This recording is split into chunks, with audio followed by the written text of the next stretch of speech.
Hello everyone. साथियों, इससे पहले हम लोगों ने अपने फरवरी 2026 तक के करंट अफेयर्स कंप्लीट किए हैं और इस वीडियो में हम मार्च 2026 के करंट अफेयर्स पढ़ेंगे। ये करंट अफेयर्स आपको जो आपका बिहार एपीओ का एग्ज़ाम है 15 जुलाई को, उसमें काम आएगा। और ऐसी तमाम जो परीक्षाएं हैं, जैसे कि अभी आपका इसके बाद बिहार का जुडिशरी होगा, यूपी जुडिशरी होगा, तो वहाँ पे ये आपको सारे वीडियोस काम आएंगे। अभी यूपी एपीओ का एग्ज़ाम हुआ था प्रीलिम्स, और उसके बाद मेंस हुआ। वहाँ पे लगभग सारे प्रश्न अपने पीडीएफ से आए हुए हैं।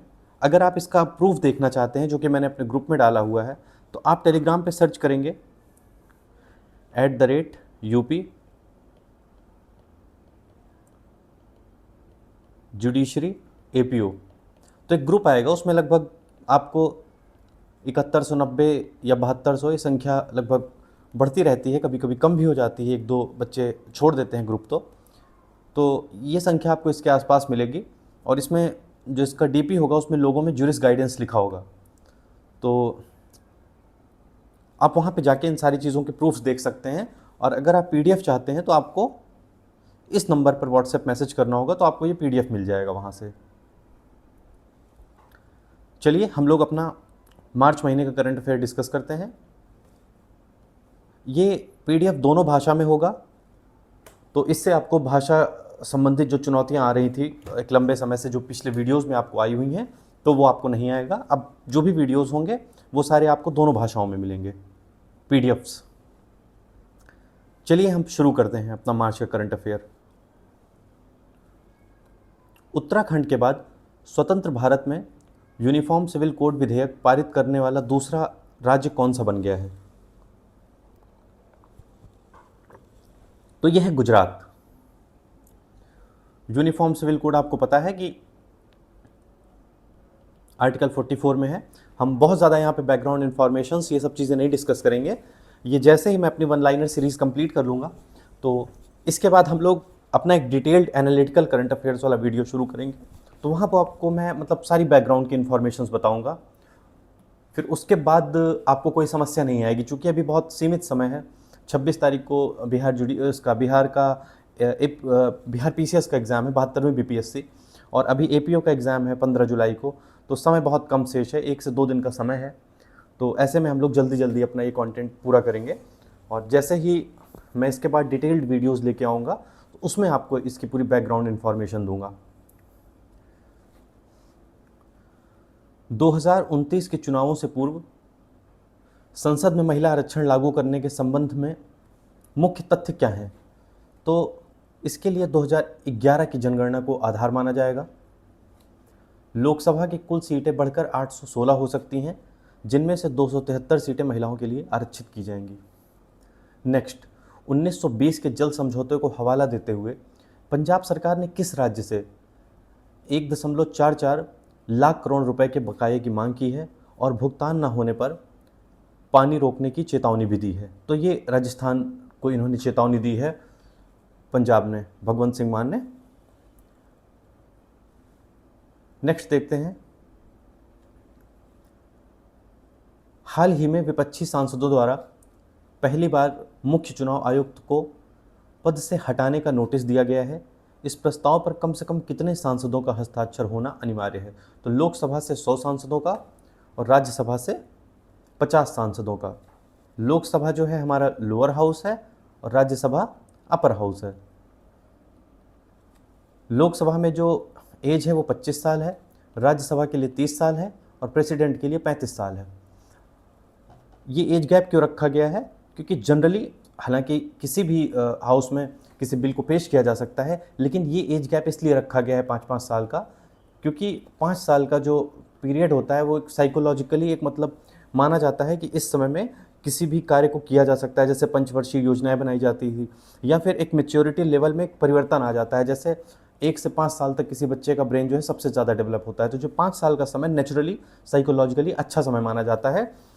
किसी की 2 व्यक्तियों के बीच में अगर आप उसके समझ के लेवल को देखें, तो ये 5 साल का जो गैप होता है ये साइकोलॉजिकली अच्छा माना जाता है। इसीलिए देखिए, जनरली अगर कोई बिल लोकसभा में पेश किया गया, तो उसको जो है, जो उससे बड़े लोग हैं यानी कि जो अपर हाउस वाले जो सीनियर लोग हैं वो उसको क्रॉस चेक कर सकें। अगर मान लीजिए कि यहाँ भी ये बिल पेश हो जाता है और उसमें कोई गड़बड़ी है, तो उन सब में जो सबसे बड़ा है यानी कि जो 35 साल जिसकी कि मतलब मिनिमम एज लिमिट है, तो इसलिए ये एज गैप रखा गया है तीनों हाउसेस के बीच में, ताकि कोई भी लॉ कोई भी मतलब कानून ऐसा हो जो कि जनता के हित में ना हो, तो कम से कम 3 स्टेज पे उसको हम लोग फिल्टर कर सकें।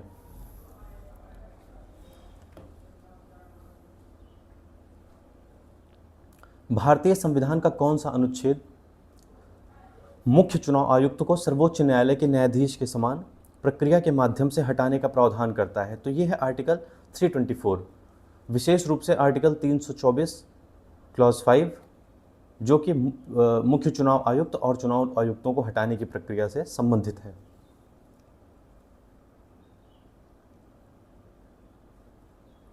भारत निर्वाचन आयोग द्वारा हाल ही में 5 राज्यों और केंद्र शासित प्रदेशों के लिए घोषित विधानसभा चुनावों का विवरण इसमें पूछा गया है। तो चुनाव आयोग ने 15 मार्च को असम, केरल, पुडुचेरी, तमिलनाडु, पश्चिम बंगाल के लिए चुनावों का ऐलान किया है। पश्चिम बंगाल में 2 चरणों में मतदान होंगे। तमिलनाडु में 23 अप्रैल को। ये डेट्स इतने इंपॉर्टेंट नहीं है, सिर्फ ये स्टेट्स इंपॉर्टेंट हैं।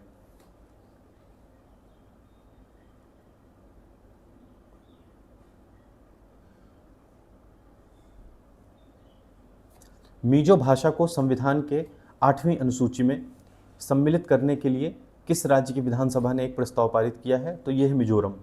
और जो 8वीं अनुसूची है इसकी आपको भाषाएं भी पता होनी चाहिए, जैसे कि आप मैप में ऊपर से देखेंगे तो कश्मीरी, हिंदी, पंजाबी, सिंधी, तमिल, तेलुगु, कन्नड़, मतलब बोडो, डोगरी, मैथिली, संथाली, ठीक है, असमिया, सिंधी, ये सारी लैंग्वेजेस हैं, आपको ये पता होनी चाहिए।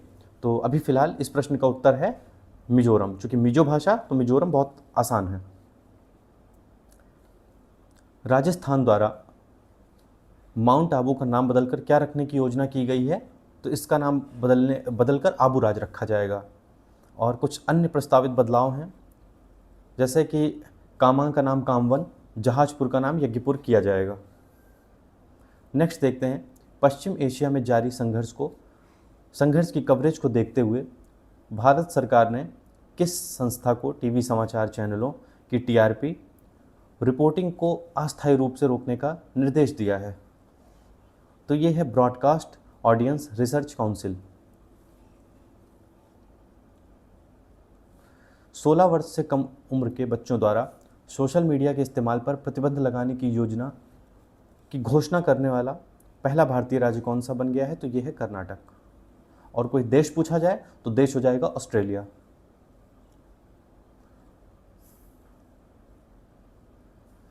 वर्ष 2027 की जनगणना के लिए निर्धारित जो मस्कट्स हैं उनका नाम पूछा गया है। तो इसका नाम है प्रगति और विकास। देखिए, भारत को विकसित भारत बनाना है।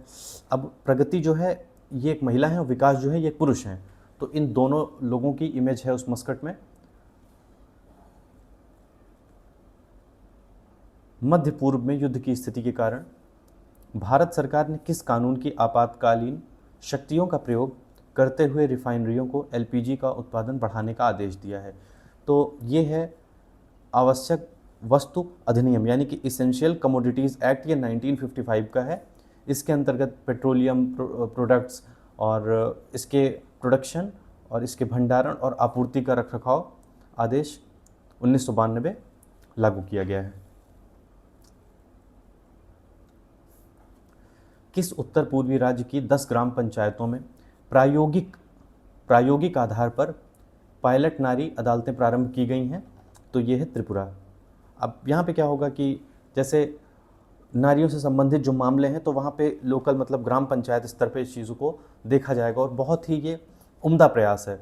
अब ये सारे मामले आप समझिए कि जुडिशरी के सामने जाते हैं, फिर जुडिशरी के सामने तथ्यों को तोड़ मरोड़ कर पेश किया जाता है।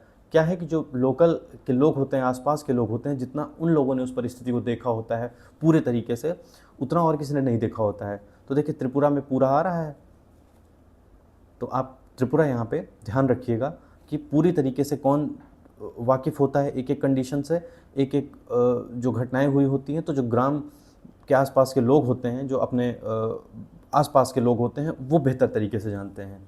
तो तो ये ऐसा करने वाला राज्य है त्रिपुरा। आबकारी शराब नीति से जुड़े सीबीआई मामले में अदालत ने किस केंद्र शासित प्रदेश के पूर्व मुख्यमंत्री और पूर्व उप मुख्यमंत्री को आरोपों से मुक्त कर दिया है? तो ये है दिल्ली।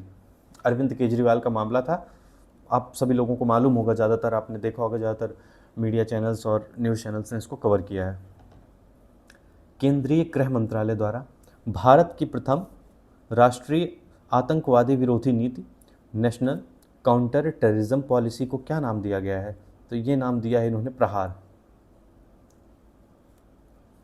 WHO द्वारा कुष्ठ रोग के उन्मूलन के लिए प्रमाणित होने वाले अमेरिकी महाद्वीप का प्रथम देश कौन सा है?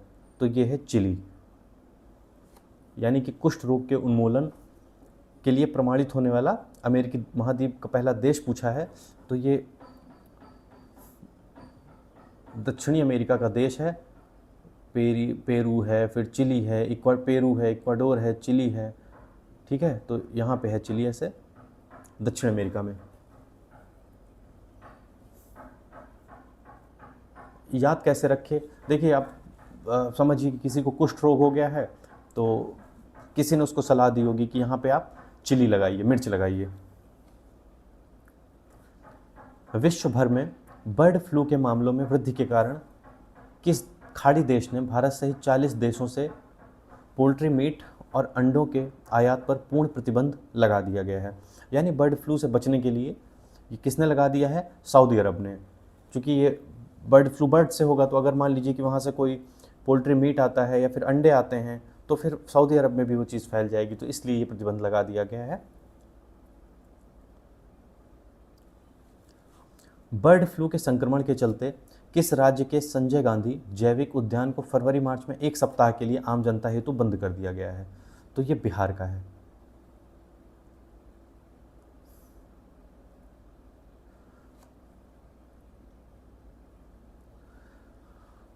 मार्च 2026 में किस बैंक के अध्यक्ष अतनु चक्रवर्ती ने बैंक के व्यक्तिगत मूल्यों और नैतिक मानकों पर चिंता व्यक्त करते हुए अपने पद से इस्तीफा दे दिया है? तो ये हैं HDFC बैंक। अब देखिए नैतिक मूल्य क्या होते हैं, नैतिक मानक क्या होते हैं। सपोज़ मैं आपको पढ़ा रहा हूँ, आपको पढ़ाने के बाद मैंने करंट अफेयर्स के इतने वीडियो बनाए, आप में से बहुत सारे लोगों ने मुझ पर विश्वास किया। अब आप जाएँ पेपर में और मेरे कंटेंट से क्वेश्चन ना आए, तो फिर मुझे नैतिक मूल्यों के आधार पर या फिर आपसे माफ़ी मांगनी चाहिए या फिर मुझे पढ़ाना बंद कर देना चाहिए शर्मिंदा होकर के। तो ये हैं HDFC बैंक के।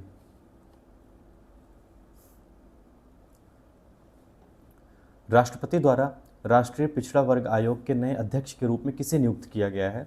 तो इनका नाम है साध्वी निरंजन ज्योति।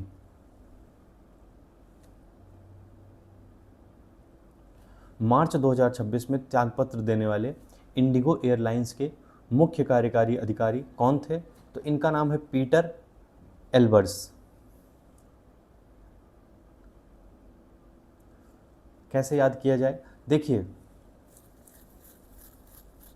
इंडिगो की पहले जब खेती होती थी तो क्या करते थे अंग्रेज जो है, किसानों को पीट से आप पीटर इसको रिलेट कर लीजिए। देखिए मेरे लिए बहुत आसान है, मैं आपको ऐसे पढ़ के आगे निकल सकता हूँ, लेकिन मुझे जहाँ कुछ लगता है आपको याद करवा देना चाहिए। जैसे कभी कभी कुछ लोगों के कमेंट्स आते हैं कि ट्रिक बनाने की कोई ज़रूरत नहीं, आप फर्जी ट्रिक बनाते हैं ज़बरदस्ती का। तो मैं इस बात को एक्सेप्ट कर रहा हूँ, मैं स्वीकार कर रहा हूँ कि ज़बरदस्ती की ट्रिक्स बनाता हूँ, लेकिन क्या होता है जब आप इसको 1 से 2 बार देखते हैं तो ये चीज़ इंडिगो से और पिटाई से कुछ चीज़ें होती हैं ना जो आपने पहले देखी हुई होती हैं, इतिहास में पढ़ी हुई होती हैं। तो जो भी हमारे आपके दिमाग में पहले से चीज़ें, डेटा जो फीड है, उसको यूज़ करते हुए अगर हम किसी चीज़ को ऐसे याद कर ले रहे हैं तो मुझे नहीं लगता कि इसमें कोई बुराई है। अगर आपको फिर भी गड़बड़ लग रहा है तो आप कमेंट करिएगा, तो हम लोग इसको सीधे पढ़ के आगे निकल जाएंगे। 18वीं लोकसभा के लिए गठित विशेषाधिकार समिति यानी कि प्रिविलेजेस कमेटी का अध्यक्ष किसे बनाया गया है? तो ये है रविशंकर प्रसाद।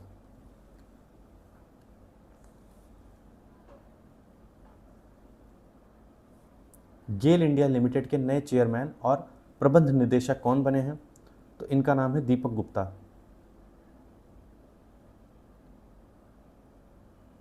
श्रीनगर सेंट्रल जेल की अधीक्षक बनने वाली पहली कश्मीरी महिला कौन है? तो इनका नाम है सबा शॉल।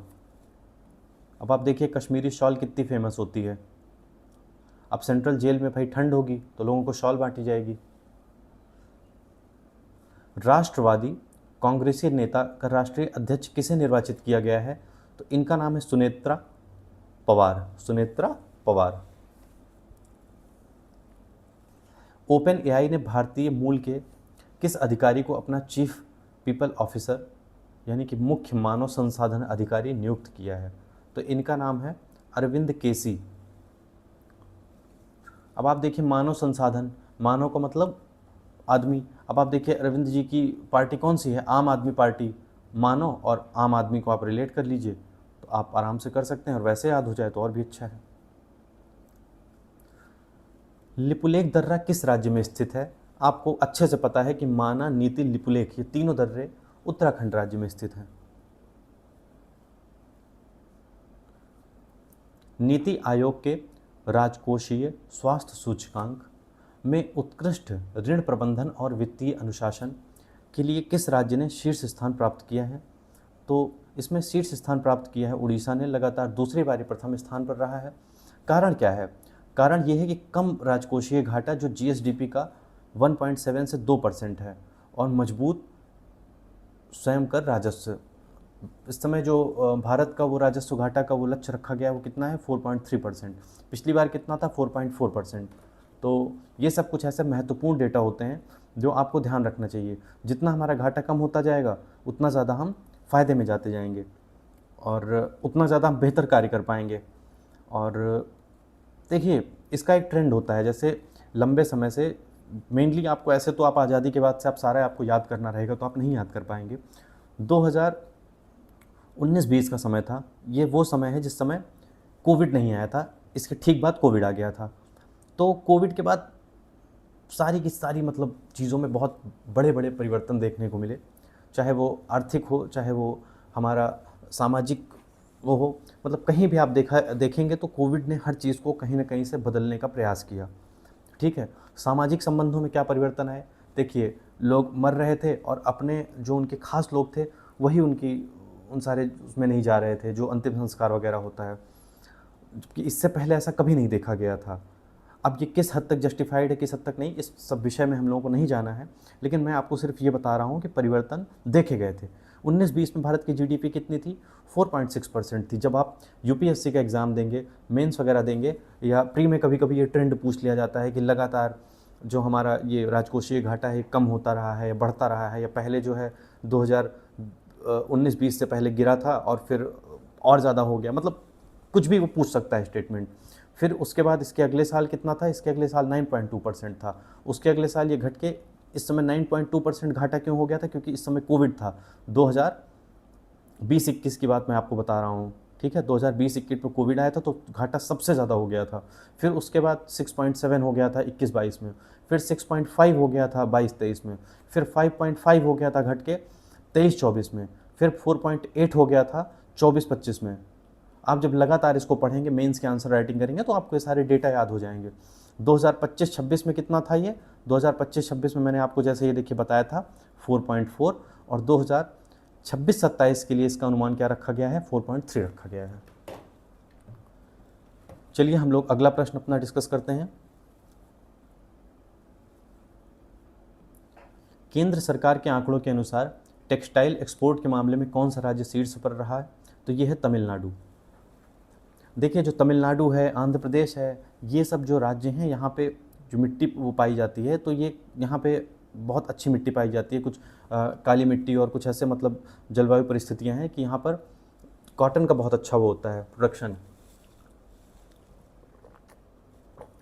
इसलिए जो डच कंपनीज थी उन्होंने यहाँ आंध्र प्रदेश के पास अपनी फैक्ट्री लगाई थी, क्योंकि उनको इंडोनेशिया से मसालों का व्यापार करना होता था।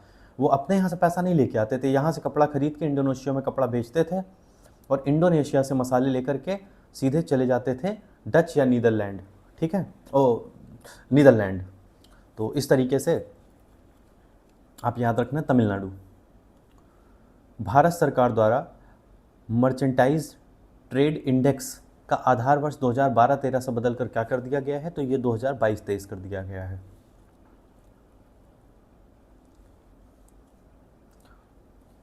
वहीं पे अगर आपसे कंज्यूमर प्राइस इंडेक्स का पूछेगा तो ये 2024 किया गया है इसका बेस ईयर। भारत में औद्योगिक उत्पादन सूचकांक के लिए नया बेस ईयर क्या निर्धारित किया गया है, तो ये 2022-23 है। किस राज्य सरकार ने बाजार में बिकने वाले अंडों पर उनके उत्पादन की तिथि और एक्सपायरी डेट अंकित करना अनिवार्य कर दिया है, तो ये है उत्तर प्रदेश।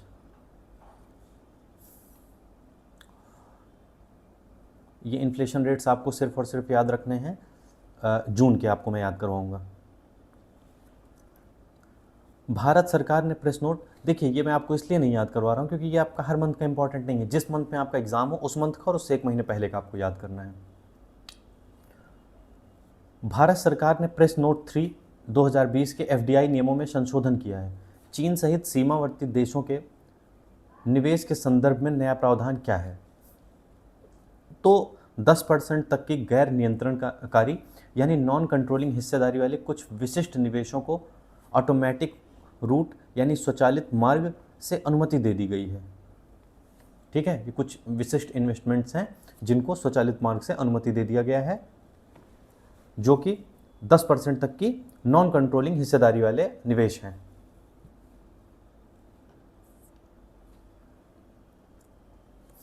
वर्ष 2025-26 के लिए केंद्र सरकार ने लोकसभा से कितने रुपए के सकल अतिरिक्त व्यय यानी कि ग्रॉस एडिशनल एक्सपेंडिचर की स्वीकृति मांगी, तो ये 2.81 लाख करोड़ रुपए की स्वीकृति मांगी गई है। केंद्र सरकार ने GDP की गणना हेतु किस नए आधार वर्ष को लागू किया गया है, बहुत महत्वपूर्ण प्रश्न है। पूरी उम्मीद है कि आपको ये, आप बिहार में एग्ज़ाम देंगे या यूपी में एग्ज़ाम देंगे तो ये आपको प्रश्न मिलेगा, इम्पॉर्टेंट है ये।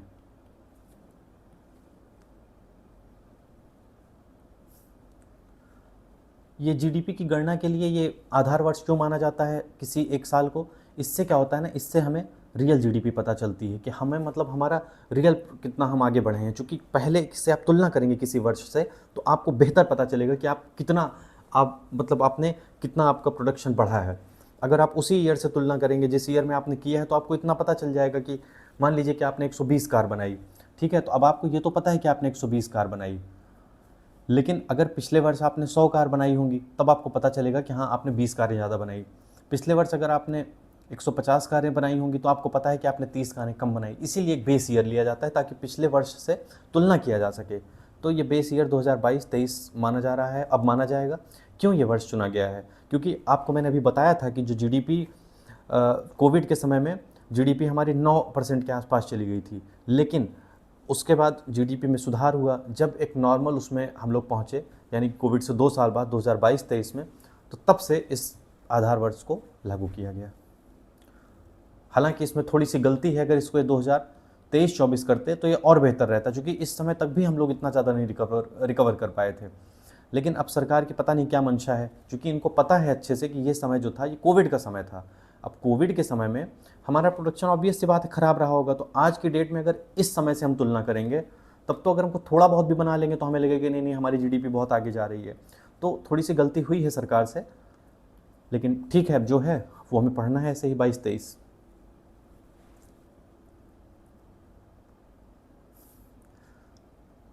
वित्त वर्ष 2025-26 की तीसरी तिमाही के दौरान भारत की वास्तविक यानी रियल GDP कितना रही? जो रियल GDP रही वो 7.8 रही है, और यह 2022-23 के नए बेस ईयर पर आधारित GDP आंकड़ा है। अब आप देखिए, अभी तक हम लोग जो है 6%, 7% इसके आसपास चल रहे थे, लेकिन देखिए यहाँ पे सीधे हम लोग 7.8% पहुँच गए। तो ये यही कारण है, जब हम यहाँ से तुलना करेंगे, ये इसका मतलब आप ऐसा समझिए कि आप किसी ऐसे समय से अपनी पढ़ाई की तुलना करिए जिस समय आपने कोई पढ़ाई नहीं की थी, आपने खूब मस्ती की। ठीक है, तो कोविड के समय क्या हुआ था कि हम लोग, हालांकि हम लोग मस्ती नहीं कर रहे थे, हम लोग परेशान थे, जूझ रहे थे ऐसी समस्याओं से, लेकिन हमेशा अगर आपको तुलना करनी है अपने स्वयं के परफॉर्मेंस से तो आप किसी ऐसे समय से परफॉर्म करिए जिस समय आपका परफॉर्मेंस एवरेज रहा हो, ना बहुत अच्छा और ना बहुत ख़राब। तो इन्होंने क्या किया कि सबसे ख़राब वाला ले लिया। आप ख़राब वाले से आप तुलना करेंगे तो आप अगर 1 घंटे भी पढ़ लेंगे तब भी आप अच्छा ही समझेंगे खुद को। तो इसलिए सरकार से गलती हुई।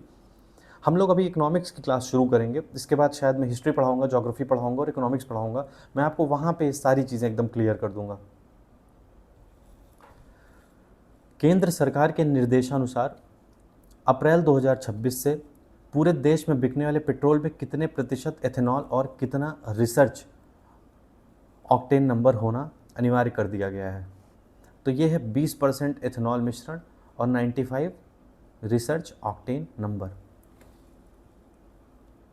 ऑक्टेन नंबर किस लिए होता है? ऑक्टेन नंबर बेसिकली ये जो पेट्रोलियम उत्पाद होते हैं तो इनके परफॉर्मेंस के बेसिस पे ये ऑक्टेन नंबर दिया जाता है। मॉरिशस में आयोजित 58वें राष्ट्रीय दिवस समारोह में भारत के किस युद्धपोत ने हिस्सा लिया? तो ये है INS त्रिकंद।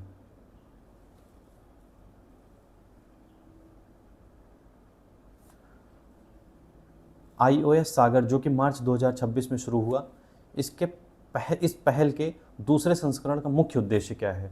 तो इसका मुख्य उद्देश्य है पहले तो समुद्री सुरक्षा करना, दूसरा अंतर्राष्ट्रीय नौसैनिक सहयोग को बढ़ावा देना, अंतर्राष्ट्रीय नौसैनिक सहयोग को बढ़ावा देना और समुद्री सुरक्षा करना।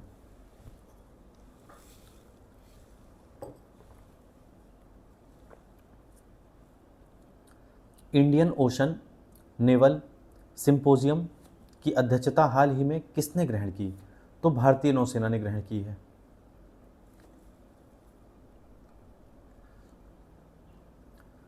Defence forces vision 2047 a road map for future ready Indian military नामक दस्तावेज किसके द्वारा जारी किया गया? तो ये राजनाथ सिंह के द्वारा जारी किया गया है। चूँकि डिफेंस मिनिस्टर हैं तो जो फोर्सेस विजन का रोड मैप जारी किया जाएगा तो मंत्री जी के द्वारा जारी किया जाएगा जो कि राजनाथ सिंह हैं। भारत के उस पहले स्वदेशी लाइट कॉम्बैट हेलीकॉप्टर का नाम बताएं जिसमें राष्ट्रपति द्रौपदी मुर्मू ने उड़ान भरी? तो इसका नाम है प्रचंड। बहुराष्ट्रीय सैन्य अभ्यास सी ड्रैगन 2026 का आयोजन किस देश के द्वारा किया गया जिसमें भारतीय नौसेना ने भी भाग लिया? तो ये किया गया है संयुक्त राज्य अमेरिका ने।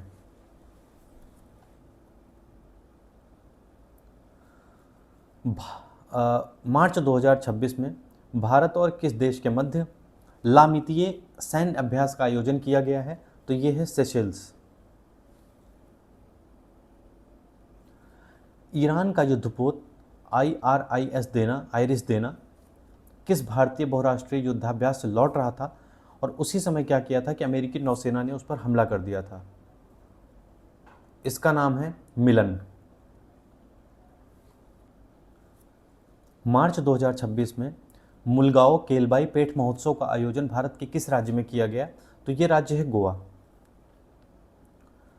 मार्च 2026 में पासीघाट के जंगलों में लगी भीषण आग को बुझाने हेतु भारतीय नौसेना ने अपने Mi-17V5 हेलीकॉप्टर किस राज्य में तैनात किया? तो ये तैनात किया था अरुणाचल प्रदेश राज्य में। तो जो पासीघाट के जंगल हैं वो अरुणाचल प्रदेश में हैं।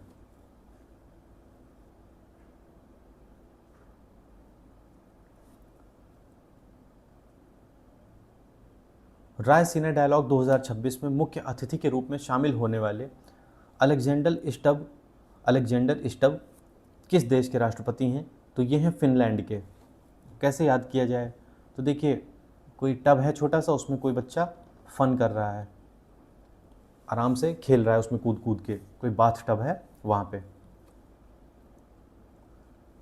रायसीना डायलॉग 2026 का थीम क्या था? तो इसका थीम था संस्कार, अभिकथन, समायोजन, उन्नति। संस्कार, असर्शन, अकोमोडेशन, एडवांसमेंट। अंतर्राष्ट्रीय ओलंपिक समिति की नई पात्रता नीति के अनुसार महिला वर्ग की प्रतिस्पर्धा में भाग लेने की अनुमति किसे दी गई है? तो ये केवल जैविक महिलाओं को दी गई है। इसका मतलब आप समझ रहे होंगे, इसका मतलब ये है कि जैसे कई सारे वो होते हैं ना LGBT और ये सारी LGBT और ये सारी चीज़ें, तो इसमें जो जैविक महिलाएं हैं नेचुरली सिर्फ उनको जो है भाग दिया जाएगा, सिर्फ उनको पार्टिसिपेट करने की अनुमति दी जाएगी जो रियल में महिलाएं हैं। IOC द्वारा महिला एथलीटों की पात्रता निर्धारित करने के लिए किस वैज्ञानिक परीक्षण का उपयोग किया जाएगा? तो ये SRY जीन स्क्रीनिंग। आप समझ रहे हैं मतलब, ताकि जो है हम बेहतर तरीके से उनके जैविक होने की पुष्टि कर पाएँ।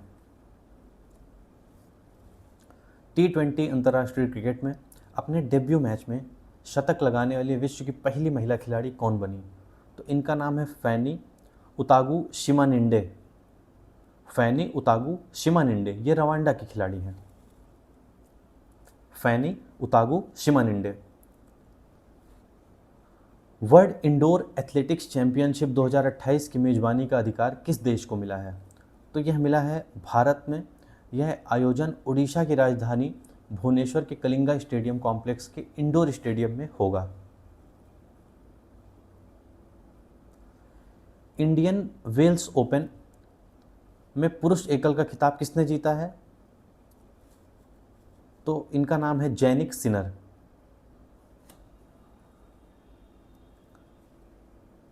बीएनपी परिबास ओपन भी इसको कहते हैं।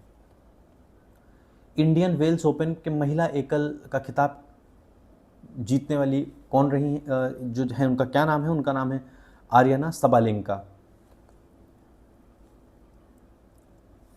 बीसीसीआई नमन अवार्ड समारोह में किस पुरुष क्रिकेटर को सर्वश्रेष्ठ अंतर्राष्ट्रीय खिलाड़ी के लिए पॉली उमरीगर पुरस्कार से सम्मानित किया गया? तो इनका नाम है शुभमन गिल। अब आप देखिए, नमन और शुभ, ये दोनों जो शब्द हैं, ये जो इंडियन कल्चर है उससे रिलेटेड हैं। तो आप इस तरीके से इसको पकड़ सकते हैं, क्योंकि बहुत सारे क्रिकेटर्स हैं, रोहित शर्मा, विराट कोहली, ये सारे नाम आपको कंफ्यूज करेंगे।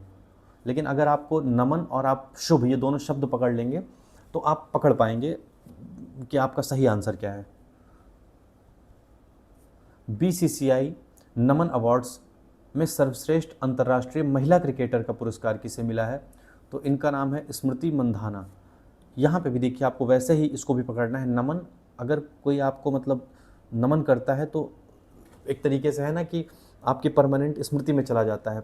हमारे यहाँ कहा जाता है ना कि नमन, हम किसी को नमस्कार करते हैं तो ऐसे हाथ जोड़ के करते हैं। तो हाथ जोड़ के करने पे क्या होता है, जो हमारी मिडिल फिंगर होती है वो दोनों एक दूसरे में मिलती है, और ऐसा कहा जाता है कि उसकी जो कहा क्या जाता है, ऐसा होता है कि उसका कनेक्शन हमारे हार्ट से होता है। आप मतलब इस तरीके से इसको रिलेट कर लीजिए कि वो फिर परमानेंट हमारी स्मृति में चला जाता है। जो रिंग फिंगर है वो दोनों टच होती हैं तो वो चीज़ हमारी स्मृति में चली जाती है।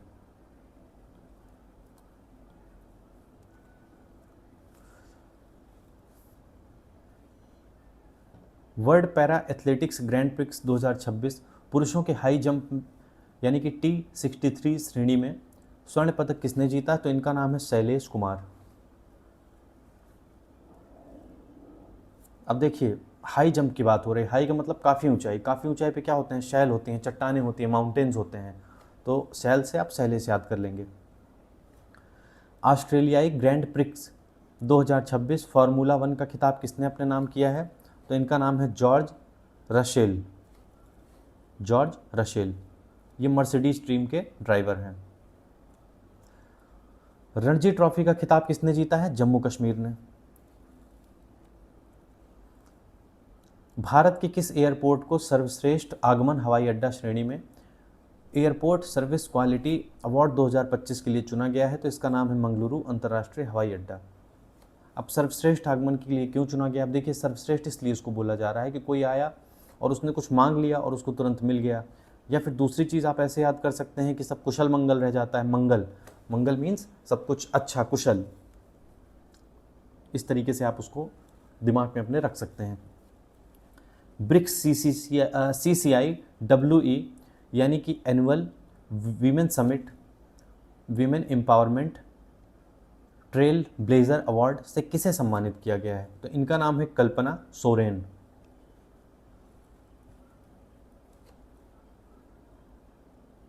इनके नाम में देखिए आ रहा है सोरेन, मतलब रेन हो रही है बाहर फिर भी कोई सो रहा है। क्यों सो रहा है? क्योंकि ऊपर उसकी छत है, ब्रिक्स हैं, मतलब ईंटों की छत बनती है। इस तरीके से आप इसको अपने दिमाग में रख सकते हैं। स्टॉकहोम जल पुरस्कार के विजेता कौन बने हैं? तो इनका नाम है कावेह मदानी। तो इसमें भी आप देखिए, जल पुरस्कार क्यों मिला इनको? क्योंकि भाई ये जल दान कर रहे थे, दानी हैं। बहुत गर्मी का टाइम था तो इन्होंने जल दान किया लोगों को।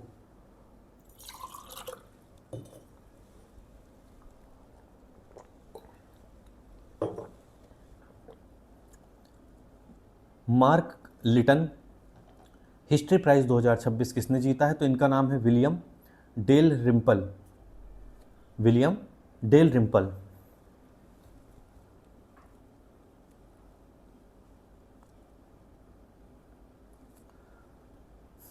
Night commander of the order of the British Empire की मानद उपाधि किसे प्रदान की गई? तो ये हैं एन चंद्रशेखरन। कैसे याद किया जाए? देखिए, नाइट कमांडर की बात हो रही है। नाइट में आप क्या देखते हैं? चंद्र। ऑस्कर 2026 में किस फिल्म को सर्वश्रेष्ठ बेस्ट पिक्चर का अवार्ड मिला है? इस समारोह में किस फिल्म ने सर्वाधिक पुरस्कार जीते हैं? तो ये फिल्म है one battle after another. BAFTA award भी इसी को मिला था। बाफ्टा में बेस्ट फिल्म का अवार्ड भी इसी को मिला था और इसने 6 ऑस्कर जीते हैं। अब इसमें पूछा गया है कि भारतीय अभिनेत्री को ऑस्कर समारोह में पुरस्कार प्रस्तुत करने यानी प्रेजेंटर का अवसर मिला है, उनका नाम पूछा गया है। तो ये प्रियंका चोपड़ा हैं। अब ये बेस्ट पिक्चर है वन बैटल आफ्टर एनदर। इसके डायरेक्टर पूछे गए हैं तो इनका नाम है Paul Thomas Anderson. Best actor पूछा गया तो इनका नाम है माइकल बी जॉर्डन। फिल्म इनकी कौन सी है? सिनर्स। बेस्ट एक्ट्रेस पूछा है तो इनका नाम है जेमी बकली और इनकी फिल्म कौन सी है? हैमनेट। बेस्ट सपोर्टिंग एक्टर पूछा है तो इनका नाम है सीन पेन। किस फिल्म में? One battle after another. Best supporting actress कौन है? एमी एडम्स हैं। वेपन्स फिल्म है इनकी। बेस्ट इंटरनेशनल फीचर फिल्म तो ये है सेंटिमेंटल वैल्यू। बेस्ट एडिटिंग के लिए मिला है एंडी जॉनसन। फिल्म कौन सी है? One battle after another. अब ये सब आपसे पूछेगा नहीं। बेस्ट शॉर्ट फिल्म देख लीजिए तो the girl who cried pearls. ठीक है, तो ये है best animated short film. Best animated feature film कौन सी है? तो ये है डीमन हंटर्स के पॉप। डॉक्यूमेंट्री कौन सी है? Mister nobody against Putin. Best documentary short film कौन सी है? All the empty rooms. Original song के लिए गोल्डन, के पॉप, डीमन हंटर्स। नेक्स्ट है साहित्य अकादमी पुरस्कार। वर्ष 2025 के लिए साहित्य अकादमी पुरस्कार 24 भाषाओं में दिए गए। हिंदी और अंग्रेजी भाषा के लिए पुरस्कार किसे प्राप्त हुआ? तो हिंदी में पुरस्कार प्राप्त हुआ है ममता कालिया को। अंग्रेजी में ये पुरस्कार मिला है नवतेज सरना को। ममता कालिया को मिला है जीते जी इलाहाबाद संस्मरण के लिए और नवतेज सरना को मिला है उपन्यास क्रिमिनल स्प्रिंग के लिए। तो हिंदी इंग्लिश का हम लोग पढ़ चुके हैं। संस्कृत का हम लोग देख लेते हैं। प्रस्थान त्रय भाष्यम ये कविता है। महामहोपाध्याय साधु भद्रेश दास। उर्दू के लिए सफ़र जारी है कविता में प्रीतपाल सिंह बेताब को। मैथिली में मिला है धात्री पात सन गाम। ये एक संस्मरण है जो कि महेंद्र जी का है। असमिया वगैरह आपको याद नहीं करना है, अगर आता भी है तो आप इसको छोड़ दीजिएगा। मैं नहीं कहूँगा कि आप इसको रटिए बैठ के। बाकी आपको ये सारी चीज़ें दे दी गई हैं। अगर आपके पास इतना एक्स्ट्रा टाइम है या आपने पहले से पढ़ा हुआ है तो ये बहुत अच्छी बात है।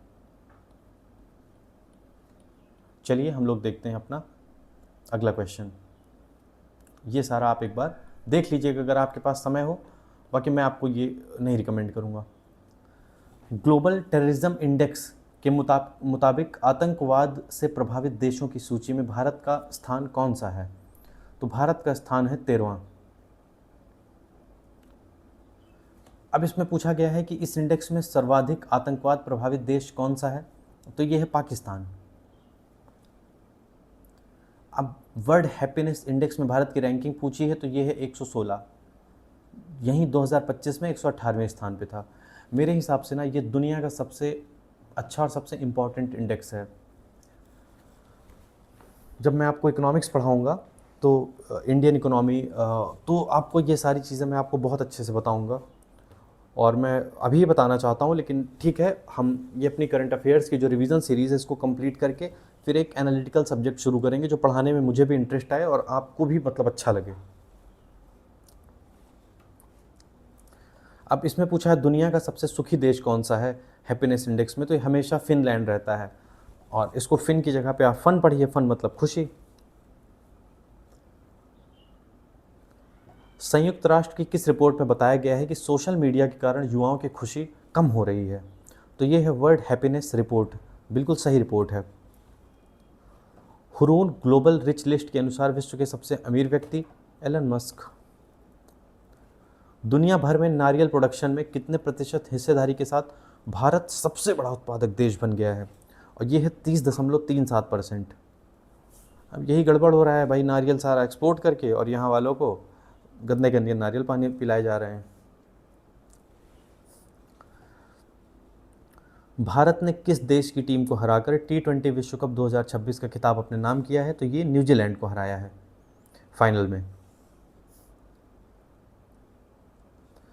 T20 2026 में फाइनल में प्लेयर ऑफ द मैच का खिताब किसे दिया गया था?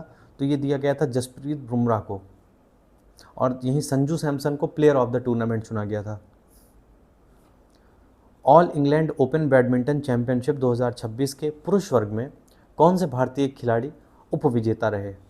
तो इनका नाम है लक्ष्य Sen. All England open badminton championship की बात हो रही है, तो ये है लक्ष्य सेन, इसके उपविजेता रहे हैं।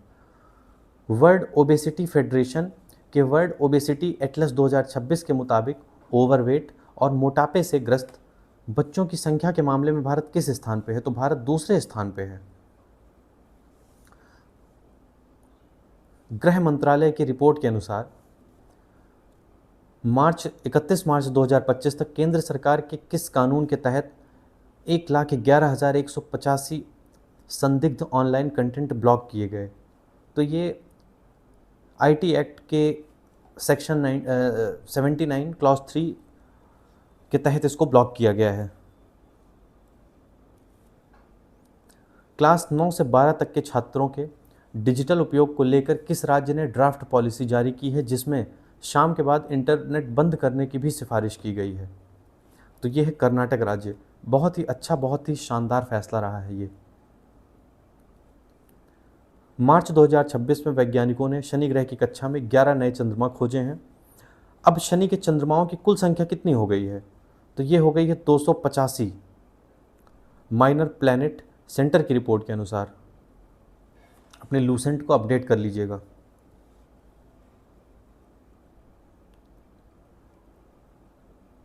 अभी तक बृहस्पति के भी बहुत ज़्यादा चंद्रमा हैं।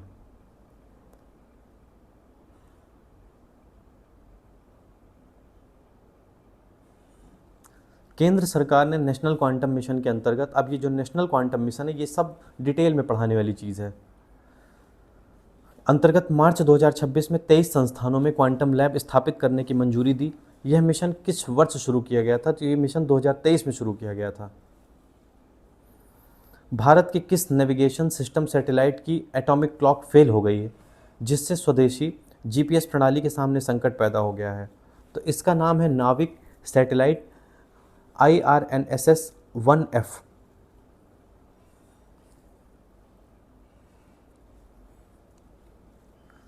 पूर्ण चंद्र ग्रहण यानी 3 मार्च के दौरान चंद्रमा लाल क्यों दिखाई दिया जिसे ब्लड मून कहा गया?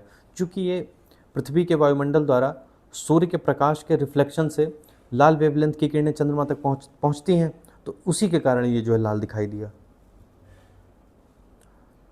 भारत ने आगामी 10 वर्षों में लगभग 10,000 टन यूरेनियम आयात करने के लिए किस देश के साथ समझौता किया है?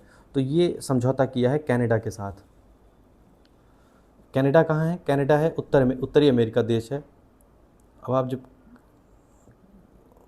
नॉर्थ अमेरिका का मैप बनाएंगे तो जो है ये ऐसे करके ये मैप ऐसे बनता है नॉर्थ अमेरिका का, और उसी के नीचे ये यहाँ पे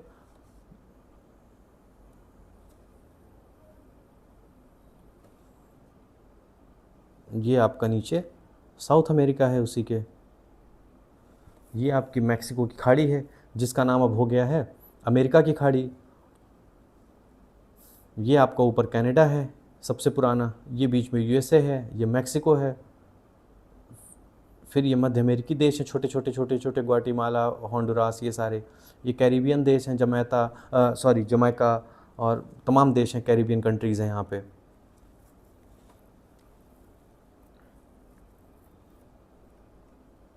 अगला देखते हैं हम लोग अपना IQ एयर की वर्ल्ड एयर क्वालिटी रिपोर्ट 2025 के अनुसार PM 2.5 पार्टिकुलेट मैटर 2.5 जो कि बहुत छोटे होते हैं आकार में, के आधार पर दुनिया का सबसे प्रदूषित भारत का शहर कौन सा है? तो ये है लोनी।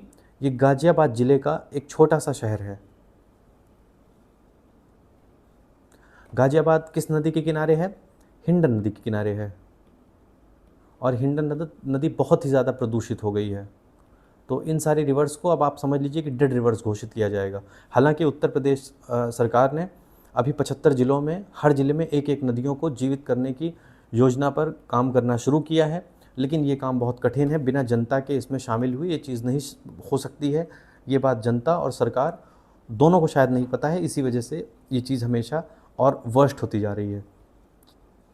IQ एयर रिपोर्ट के आधार पर वायु प्रदूषण PM 2.5 के मामले में भारत किस स्थान पर है? तो भारत 6ठे स्थान पर है।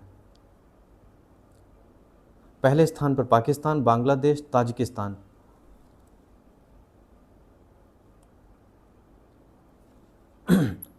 IQ एयर रिपोर्ट के अनुसार PM 2.5 के आधार पर वैश्विक स्तर पर सबसे प्रदूषित राजधानी कौन सी रही है? नई दिल्ली रही है। भारत की नई जलवायु प्रतिबद्धताओं के अनुसार वर्ष 2035 तक गैर जीवाश्म ईंधन यानी कि नॉन फॉसिल फ्यूल्स आधारित स्थापित विद्युत क्षमता का नया लक्ष्य कितना है? तो यह है 60%। हम लोगों ने लगभग 50% का लक्ष्य पूरा कर लिया है और हम लोगों ने ये लक्ष्य रखा था 2030 तक, और हम लोगों ने 5 साल पहले ही ये लक्ष्य हासिल कर लिया है। और इसका कारण यही है कि जैसे भारत में लोग जागरूक हुए, लोगों ने सोलर पैनल्स लगाए, वैसे ही जब तक भारत की जनता इस नहीं शामिल होगी किसी भी चीज़ में, सरकार के हाथ में कुछ नहीं है। 543 लोग हैं वहाँ बैठते हैं, उनका भी पता नहीं रहता है, कभी इस देश में है कभी उस देश में है, तो कैसे ये चीज़ संभव नहीं हो पाएगा। 2035 तक के लिए भारत का अपडेटेड कार्बन सिंक का लक्ष्य क्या है? तो ये है 3.5 से 4 अरब टन। कार्बन सिंक का मतलब होता है CO2 को अवशोषित करने वाली प्रणाली, यानी कि हमारी जो प्रणाली है उसके तहत हम कितना कार्बन अवशोषित करेंगे, तो ये हम करेंगे 3.5 से 4 अरब टन। केचुए की एक नई प्रजाति ड्राविडा वजानिया की खोज किस राज्य में हुई? तो ये हुई है केरल राज्य में। मीठे पानी की बाढ़ वाले मैदानी इलाकों में फिशिंग कैट की सबसे अधिक आबादी भारत के किस टाइगर रिजर्व में पाई गई? तो ये पाई गई है काजीरंगा टाइगर रिजर्व में। देश की पहली गैस वेंडिंग मशीन की शुरुआत भारत के किस शहर में की गई है? तो ये गुरुग्राम में की गई है। इंदिरम्मा परिवार जीवन बीमा योजना किस राज्य सरकार द्वारा लागू की गई? तो ये है तेलंगाना राज्य। भारत औद्योगिक विकास योजना भाव्या के तहत विकसित होने वाले 100 औद्योगिक पार्क किस मॉडल पर आधारित होंगे, जिसके लिए केंद्र ने 33,660 करोड़ मंजूर किए? तो ये है प्लग एंड प्ले आधारित एकीकृत औद्योगिक क्लस्टर, यानी कि plug and play based integrated industrial clusters. केंद्रीय मंत्रिमंडल ने जल जीवन मिशन की अवधि को किस वर्ष तक के लिए बढ़ा दिया है? तो ये बढ़ा दिया है 2028 तक के लिए। उत्तर प्रदेश कैबिनेट ने जमीन की रजिस्ट्री में पारदर्शिता लाने के लिए क्या नया नियम बदला है? तो रजिस्ट्री से पहले जो खतौनी होती है और जो स्वामित्व अभिलेख होते हैं उसका सत्यापन अनिवार्य कर दिया है। किस राज्य की कैबिनेट ने मुख्यमंत्री ग्राम परिवहन योजना को स्वीकृति प्रदान की है? तो ये है उत्तर प्रदेश सरकार ने, मुख्यमंत्री ग्राम परिवहन योजना। से नो टू प्रॉक्सी सरपंच अभियान की शुरुआत किस मंत्रालय ने की है? तो ये की है पंचायती राज मंत्रालय ने। सरपंच की बात हो रही है तो पंचायती राज मंत्रालय। भारत की पहली सेमीकंडक्टर असेंबली टेस्टिंग मेकिंग और पैकेजिंग सुविधा का उद्घाटन PM मोदी ने कहाँ किया? तो ये साड़ंद गुजरात में किया है। मार्च 2026 में आयोजित G7 विदेश मंत्रियों की मीटिंग में हिस्सा लेने के लिए भारतीय विदेश मंत्री किस देश गए? तो ये गए हैं फ्रांस।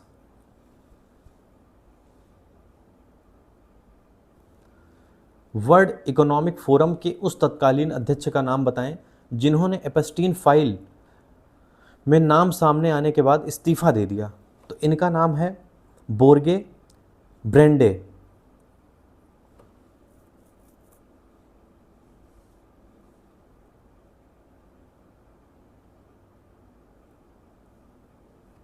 नेपाल के 47वें प्रधानमंत्री के रूप में किसने शपथ ग्रहण की?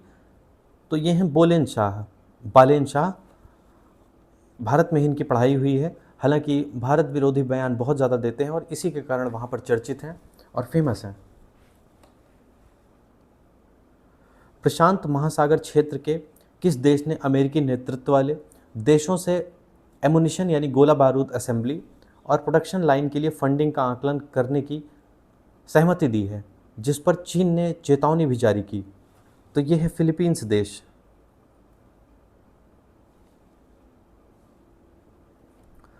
नॉर्थ कोरिया का तीसरा बार चीफ कौन बना है? तो इनका नाम है किम जोंग उन।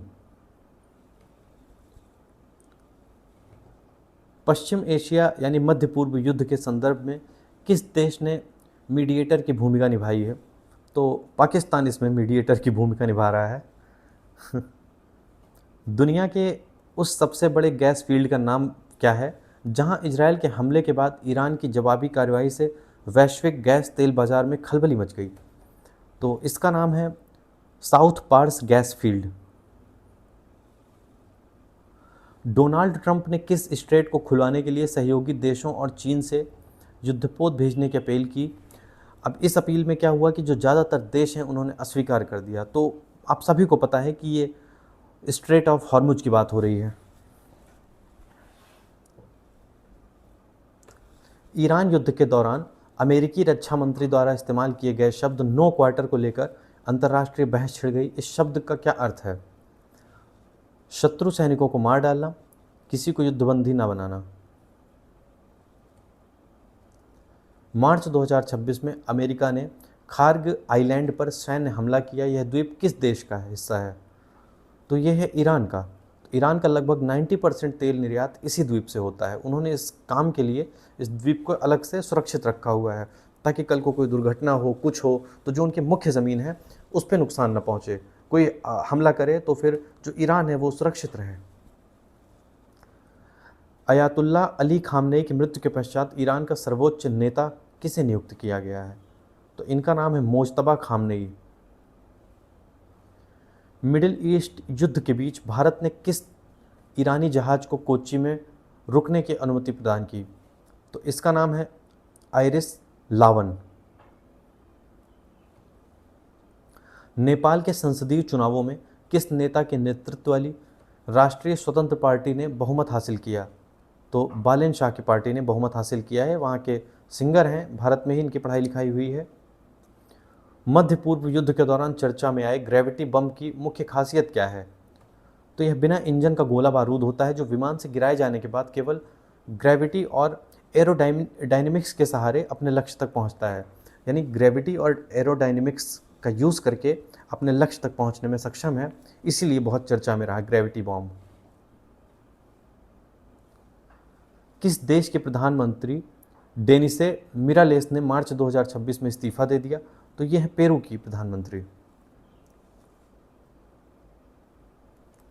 पेरू की अंतरिम राष्ट्रपति होसे मारिया बाल्काजार ने जनरल लुइस एनरिके अरोयो को किस पद पर नियुक्त किया? तो प्रधानमंत्री पद पर नियुक्त किया।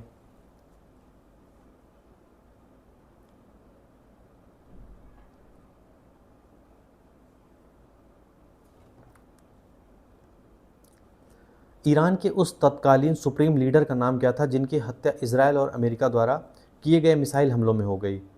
तो Syed Ali Khamenei. America, Israel और ईरान के बीच चल रहे युद्ध के कारण किस स्ट्रेट से मालवाहक, अब आपको पता है हॉर्मुज स्ट्रेट है, बहुत इसको ज़्यादा समय गंवाने की इसमें ज़रूरत नहीं है। फरवरी में ही कनाडा के प्रधानमंत्री भारत आए थे, उनका नाम पूछा गया, उनका नाम है मार्क कार्नी। इससे भारत और कनाडा के जो संबंध एक लंबे समय से खराब चल रहे हैं उनमें थोड़ा थोड़ा सुधार देखा जाएगा। भारत के किन दो पड़ोसी देशों के बीच सीमा विवाद ने युद्ध का रूप ले लिया और दोनों ने एक दूसरे की राजधानी पर ही हमला कर दिया? तो ये है अफगानिस्तान और पाकिस्तान। आपको पता होगा कि अफगानिस्तान के इसमें क्रिकेटर्स मारे गए थे, तो अफगानिस्तान वालों ने पाकिस्तान के लगभग 58 से 60 जो है सिपाही आर्मी वाले जो सोल्जर्स हैं उनको मार डाला था। भारतीय भूवैज्ञानिक सर्वेक्षण ने कालिंजर किला को राष्ट्रीय भू धरोहर का दर्जा दिया। यह किला किस राज्य में स्थित है? तो ये कालिंजर का किला उत्तर प्रदेश के बांदा में स्थित है। कालिंजर का क्या अर्थ होता है? यार क्या बताऊं, समय की कमी नहीं, बड़ा आपको पढ़ाने का मन करता है, बड़े लंबे समय तक चीज़ों को बताने का। कालिंजर का मतलब होता है काल से जीतने वाला। काल से जीतने वाला कौन है? महादेव हैं। महादेव को काल से जीतने वाला क्यों कहा जाता है? क्योंकि जब समुद्र मंथन हो रहा था, जो विष निकला था, तो यहीं पर महादेव ने विष पिया था और यहीं पे उनका नाम नीलकंठ पड़ गया था। आज भी यहाँ पे नीलकंठ मंदिर है और आप देखेंगे कि जो कालिंजर का दुर्ग है, इसके पास से एक नदी नेचुरली वहाँ से, पता नहीं मतलब किस प्रकार से, अभी तक पता नहीं चला कि उसका सोर्स क्या है, तो वहाँ से निकल कर नेचुरली और उस मंदिर पे आके सीधे मतलब गिरती है। तो यहाँ पर महादेव जब इन्होंने मतलब विष पी लिया था, तो काफ़ी मतलब ये इनको परेशानी महसूस हो रही थी, तो ये थोड़ी देर लेट के विश्राम करने लगे थे। तो जो जल देवता हैं या जल देवी हैं, तो उन्होंने कुल मिलाकर कि वो आए और इनको मतलब इनको आराम देने के लिए आज भी मतलब वो इनके ऊपर जल देते हैं लगातार 24/7। तो ये है कालिंजर का किला।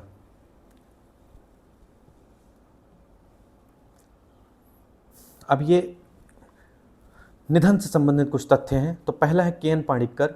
तो वे एक इतिहासकार और शिक्षाविद थे। एच के दुआ, तो ये डेनमार्क में भारत के राजदूत रहे थे और एक वरिष्ठ पत्रकार भी थे। टी के उम्मन का नाम पूछा गया आ रहा है। ये किस चीज़ में फेमस थे? तो ये समाजशास्त्री थे।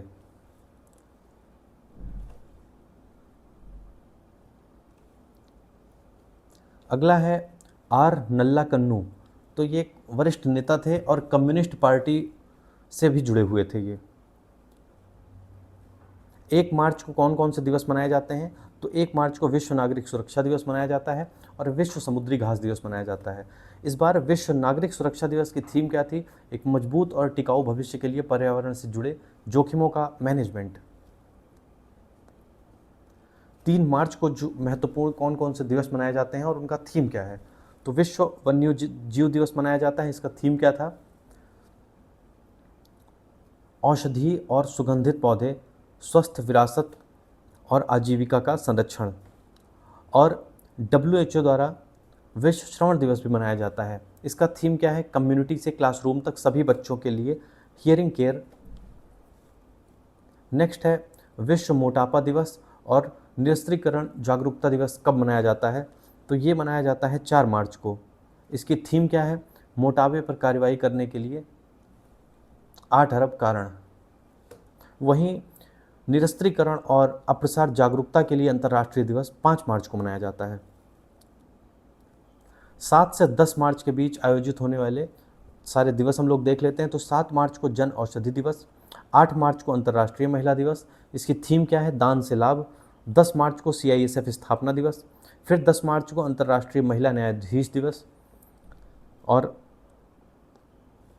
अगला देखते हैं, धूम्रपान निषेध दिवस और विश्व किडनी दिवस किन विशेष दिनों पर मनाए जाते हैं? तो धूम्रपान निषेध दिवस ये मार्च के दूसरे बुधवार को आता है और इस बार 11 मार्च को मनाया गया था। इसका थीम क्या है? अपील का पर्दाफाश, निकोटीन और तंबाकू की लत से निपटना। विश्व किडनी दिवस यह मार्च के दूसरे गुरुवार को मनाया जाता है और ये 2026 में 12 मार्च को मनाया गया था। इसकी थीम क्या है? इसकी थीम है सभी के लिए किडनी का स्वास्थ्य, लोगों की देखभाल और धरती की सुरक्षा। नेक्स्ट देखते हैं हम लोग 14 मार्च को नदियों के लिए अंतर्राष्ट्रीय कार्य दिवस मनाया जाता है। इसकी थीम क्या है? नदियों की रक्षा करें, लोगों की रक्षा करें। और इस दिन क्या मनाया जाता है? इस दिन पाई दिवस मनाया जाता है 14 मार्च को। 15 मार्च को मनाया जाता है विश्व उपभोक्ता अधिकार दिवस। इसकी थीम क्या है? सुरक्षित उत्पाद, आत्मविश्वासी उपभोक्ता। तथा इसी दिन मनाया जाता है 15 मार्च को इस्लामोफोबिया से मुकाबला करने के लिए अंतर्राष्ट्रीय दिवस। 16 मार्च को क्या मनाया जाता है? राष्ट्रीय टीकाकरण दिवस यानी वैक्सीनेशन डे। 18 मार्च को वैश्विक पुनर्चक्रण डे, ग्लोबल रिसाइकलिंग डे। इसकी थीम क्या है? बर्बादी मत सोचो, अवसर सोचो। और इसी दिन मनाया जाता है 18 मार्च को आयुध निर्माण दिवस, ऑर्डिनेंस फैक्ट्रीज डे। अब हम लोग देख लेते हैं कुछ और इम्पॉर्टेंट डेज जो कि 20 मार्च को मनाए जाते हैं। 20 मार्च को मनाया जाता है अंतर्राष्ट्रीय खुशी दिवस। इसकी थीम है सोशल मीडिया और खुशी। वहीं विश्व निद्रा दिवस भी मनाया जाता है 20 मार्च को। इसकी थीम है अच्छी नींद लें, बेहतर जीवन जिएं।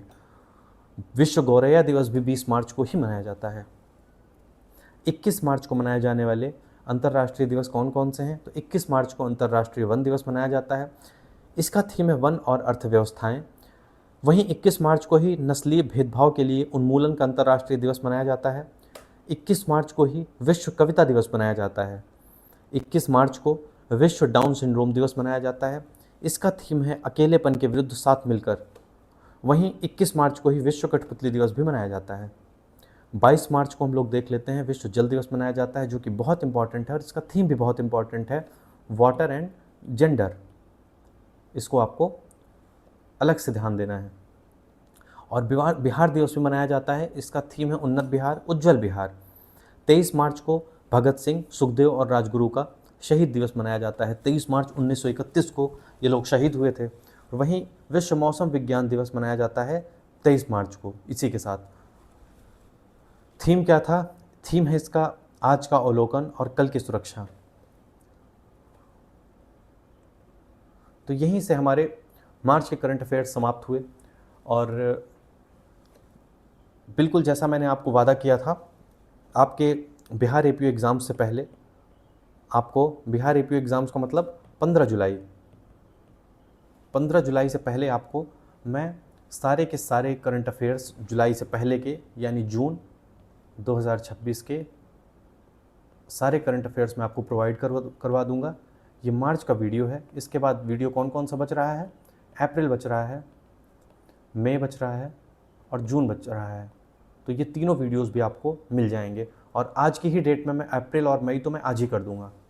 और पीडीएफ ये सारे के सारे जितने लोग मुझसे जुड़े हुए हैं, ये सारे के सारे लोगों को भेजा जा चुका है। और लंबे समय से कम पिछले 4-5 महीने से जो लोग जुड़े हुए हैं उन सभी लोगों को पीडीएफ दिया जा चुका है। ये सिर्फ एक रिवीजन क्लास है और जो लोग पीडीएफ पढ़ चुके हैं उनके लगभग सारे के सारे प्रश्न सही हो जाएंगे। और इस बात की प्रामाणिकता मैं 15 जुलाई को ज़रूर सिद्ध करूँगा। साथ बने रहने के लिए बहुत बहुत धन्यवाद।